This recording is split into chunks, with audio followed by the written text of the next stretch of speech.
Kedaulatan rakyat itu hanya mitos, ilusi yang tidak pernah ada. Ya, yang ada sebenarnya adalah ya kedaulatan segelintir elit.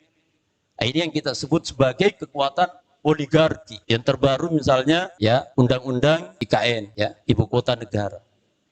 Itu hampir semua orang menyuarakan itu. Tapi karena itu sudah menjadi putusan, ya kan? Nah, yang menggerakkan itu, putusan itu diambil luar biasa. Itu apalagi mengindikasikan gerak oligarki itu luar biasa. Bayangkan surat presiden, draft rancangan undang-undang, ya, kemudian naskah akademik dikirim ke DPR 26 September 2021. 7 Desember muncul pansusnya. Rapat-rapat, termasuk katanya ada rapat dengar pendapat umum ya, rapat dengar pendapat umum itu, tapi miskin partisipan itu. Tidak menghadirkan mungkin akademisi, pakar geologi, ya, kemudian apalagi ekologi lingkungan, ya itu, ya termasuk juga pakar ekonomi, tidak pernah itu. Akhirnya rapat 17 Januari pagi 8.00 dikebut, ya, sampai 18 Januari pukul 3.30, jam 11 18 Januari disahkan RUU IKN itu menjadi undang-undang IKN, ya, untuk menjadi jalan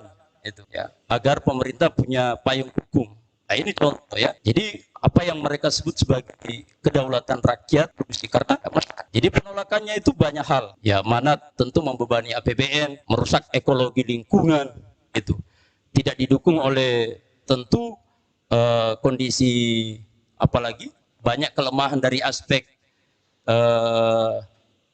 geologi ya itu.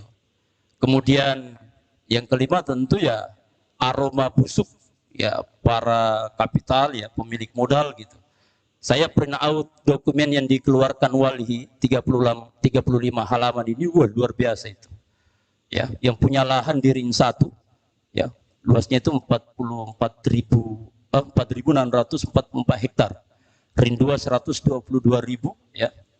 Ring 3 133.000 hektar lebih itu. Nah, itu kalau pembebasan ya yang untung itu yang tentu ada konsesi, apalagi konsesi lahan di situ kan. Yang punya itu ya para kapital itu. Ya. Ada Sukanto Tanoto di situ ya, ada adiknya Menhan, bahkan ada anaknya mantan penguasa Golkar ya yang dipenjara kasus EKTP itu. Ya, punya lahan juga di situ. Rata-rata di Ring 2. Ya, karena Ring 1 itu pusat ibu kota, Ring 2 itu pengembangan IKN, ya, Ring 3 itu kawasan itu. Nah, ini contoh. Yang kedua, tentang Vox Populi Vox Dei. Ini juga ilusi, ya. Bahkan cenderung syirik ini.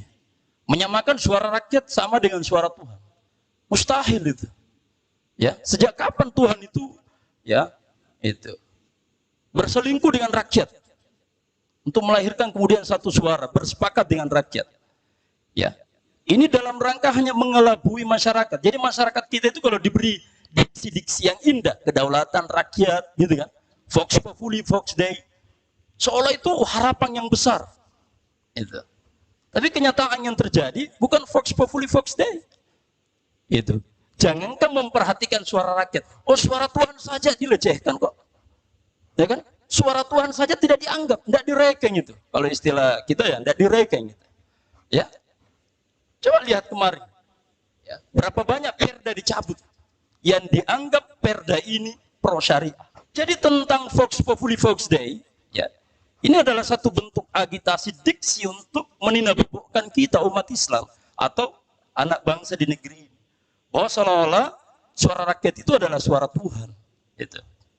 Padahal tidak. Suara rakyat ini hanya dipakai untuk melegitimasi apa yang mereka tetapkan. Apakah rakyat yang menentukan wakil mereka? Apakah rakyat yang menentukan pemimpin mereka? Tidak.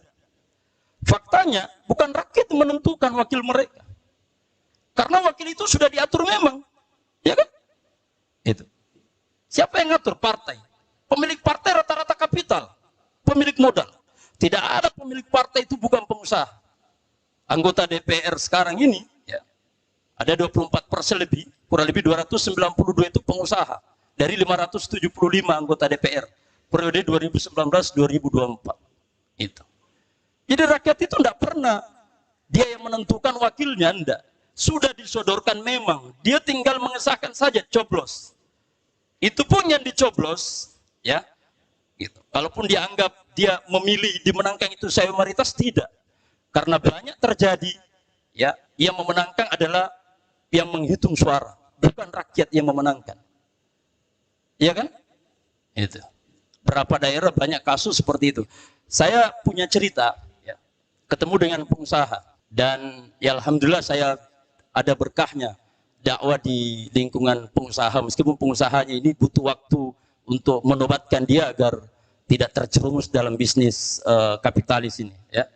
Itu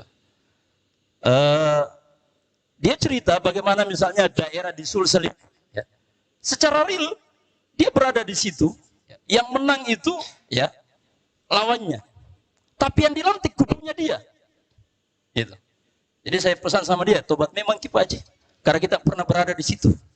Jadi termasuk mobilnya dia dibakar, kantor salah satu pemilik partai dibakar, ya kan, gedung DPRD dibakar. Saya sebut saja Palopo, yang dilantik waktu itu Judar siapa, Amir ya, Judas Amir. Tapi yang menang lawannya, dia sendiri mengaku ke saya, ya kotak suara itu dilarikan, itu dibakar semua itu, kemudian dikesankan. Tapi uang mobilnya dia yang dibakar itu sudah dapat dia memang gantinya, dia sudah kantongi uangnya, bayangkan. Inilah fakta. Itu. Jadi sudah dapat memang gantinya, mobilmu itu ada penggantinya, ya. Dan banyak cerita seperti itu, ya. Jadi Vox Populi, Vox Dei itu bullshit, ya. Mitos itu. Suara rakyat, suara Tuhan. Termasuk, ya, memilih pemimpin, ya, itu bukan kehendak rakyat itu. Sudah ditentukan memang dengan adanya parliamentary threshold. Itu kan menghalangi peluang semua orang. Akhirnya yang dipilih ya yang sudah ditentukan. Apakah rakyat yang menentukan itu? Tidak. Para kapital. Siapa para kapital ini? Pemilik partai. Karena di Indonesia tidak ada orang bisa memiliki partai kalau tidak mengucurkan banyak uang. Ya kan? Pernyataan salah satu petinggi partai saja, dia pernah mengatakan kenapa dia berambisi untuk menjadi 01 di negeri ini, karena dia telah menghabiskan uang 1,7 triliun untuk membesarkan partainya. Itu contoh. Nah, jadi Vox Populi, Vox Dei yang selama ini dikampanyekan, ya, itu untuk dihegemonikan ke seluruh negeri-negeri termasuk di negeri kaum muslimin dalam sistem pemerintahan kapitalis ini, demokrasi adalah mitos.